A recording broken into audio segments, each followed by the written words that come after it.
بێگومان دەمێ قەزا تلکێفê hatiye azadkirin ji layê leşkerê Iraqê ve çendîn paşma û asewarên Daeş hatine dîtin. Dengê Amerîka digel çendîn xortên qeza Tilkêfê geriyanek di nava zîndanên çekdarên Dewleta Îslamî da kir ku piraniya evan zîndanan xaniyên ewa kesa bûyne ew ên aware bûyn.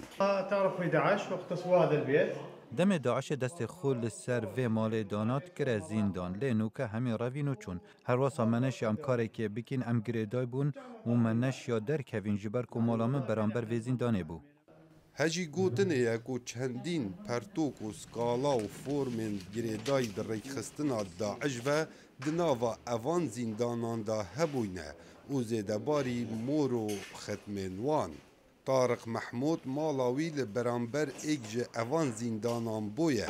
Dibêjît gelek caran min dengê nalenalê dibihîst ji evê zîndanê dihat.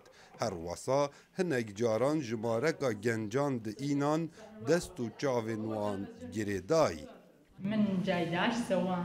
Demê Daeş hatiye ev malekî re zîndan û xelkê bêguneh girtin bi tawana delingê xwe kurt kirîne yan cigare kêşayîne yan jî rihêl xwe tiraşîne. Min bi çavên xwe dît gencek ji ber kêşana cigara çendîn roja li evî cihê zîndan kir.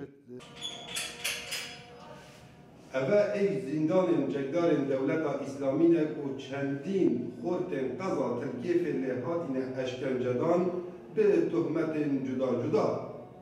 Kawa Amer dengê Amerîka qeza Tirkiye